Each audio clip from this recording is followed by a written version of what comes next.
രോഗപ്രതിരോധ ശേഷി വർദ്ധിപ്പിക്കൂ, അസുഖങ്ങളെ അകറ്റൂ. ചുക്ക്, മല്ലി, തിപ്പല്ലി, കുരുമുളക്, ഗ്രാമ്പു, കരിഞ്ജീരകം തുടങ്ങിയ 9 ചേരുവകൾ ചേർന്ന ഗാന്ധിഗ്രാമം ചുക്ക് കാപ്പി കുടിക്കൂ.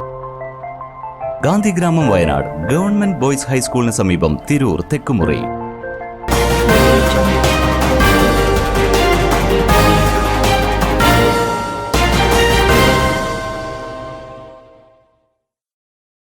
നമസ്കാരം, പ്രഹേളിക ന്യൂസിലേക്ക് സ്വാഗതം. ഞാൻ നന്ദന.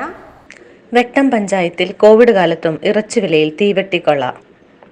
തീരദേശ പ്രദേശങ്ങളായ കാഞ്ഞിരക്കുറ്റി, അരിക്കാഞ്ചിറ, പറവണ്ണ ഉൾപ്പെടെയുള്ള പ്രദേശങ്ങളിൽ ഇറച്ചിക്കോഴിക്ക് 99 രൂപ ഈടാക്കുമ്പോൾ 2 കിലോമീറ്റർ അപ്പുറത്തുള്ള പരിയാപുരത്ത് 150 രൂപയാണ് ഇറച്ചിക്കോഴിക്ക് കിലോ വില.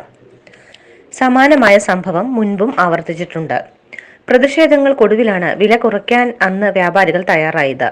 കോവിഡ് കാലത്തെ തീവെട്ടിക്കൊള്ളക്കെതിരെ വലിയ പ്രതിഷേധമാണ് ഉയർന്നു വരുന്നത്.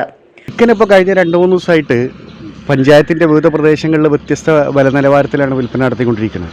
നമ്മൾ അയൽപ്രദേശത്തുള്ള ചില കടകളിൽ ഏതാണ്ട് 100 രൂപയ്ക്ക് ഒരു കിലോ ചിക്കൻ വിറ്റുകൊണ്ടിരിക്കുകയാണ്. അതുകൊണ്ട് തന്നെ അയൽപ്രദേശത്തുള്ള ആളുകൾ ഇപ്പോൾ സംഘടിതമായി നമ്മുടെ പ്രദേശത്തേക്ക് ചിക്കൻ മേടിക്കാൻ വന്നുകൊണ്ടിരിക്കുകയാണ്. കഴിഞ്ഞ 2 ദിവസമായിട്ട് നമ്മുടെ പ്രദേശത്തുള്ള ചിക്കൻ കടൻ്റെ മുമ്പിലൊക്കെ അസാധാരണമായൊരു തിരക്കും അനുഭവപ്പെട്ടുകൊണ്ടിരിക്കുകയാണ്. അതുകൊണ്ട് വളരെ അടിയന്തരമായിട്ട് ഇതിൽ ഇടപെട്ട് ഈ പ്രശ്നത്തിനൊരു പരിഹാരം കാണേണ്ടതുണ്ട്.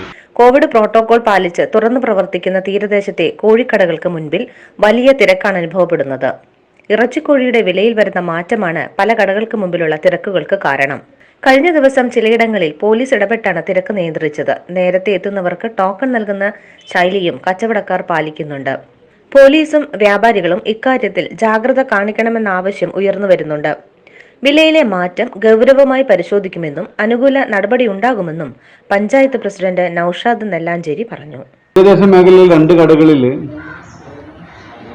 99 രൂപയും പഞ്ചായത്തിന്റെ മറ്റു ഭാഗങ്ങളിൽ 150 രൂപയുമാണ് വില. ഏകദേശം 50 രൂപയുടെ വ്യത്യാസമാണ് അവിടെ കാണുന്നത്. ഈ രൂപത്തിലുള്ള കൊള്ളലാഭം എടുക്കുന്നത് ഈ ഒരു സാഹചര്യത്തിൽ കോവിഡുമായി ബന്ധപ്പെട്ട് വളരെ പ്രയാസത്തിലാണ് എല്ലാ ജനങ്ങളും. കോവിഡിൻ്റെ പ്രതിരോധത്തിൻ്റെ ഭാഗമായിട്ട് ആളുകൾക്ക് പണിക്ക് പോകാൻ പറ്റാത്തൊരവസ്ഥയിൽ ഇങ്ങനെയുള്ളൊരു കൊള്ള ലാഭം എടുക്കുന്നത് വളരെയധികം പ്രയാസകരമായ ഒരു കാര്യമാണ്. അതുകൊണ്ട് മാന്യ കച്ചവടക്കാർ ഇതിനോട് വളരെയധികം മറ്റുള്ള ഈ 99 രൂപയ്ക്ക് വിൽക്കുന്ന ആ കച്ചവടക്കാരുടെ അതേ രൂപത്തിൽ തന്നെ വില നിശ്ചയിച്ച് മുന്നോട്ട് പോകണമെന്ന് പഞ്ചായത്തിൽ നിന്നും അറിയിക്കുകയാണ്. ശാസ്ത്രീയ രീതിയിലുള്ള ശൈശവകാല വിദ്യാഭ്യാസവും പരിരക്ഷയും നൽകാൻ nice public school BP Angadi, Tirur. Pre സ്കൂളിലേക്കും മോണ്ടിസോറി സ്കൂളിലേക്കുമുള്ള അഡ്മിഷൻ ആരംഭിച്ചിരിക്കുന്നു. Nice public school BP Angadi, Tirur. Run by nice charitable and educational society.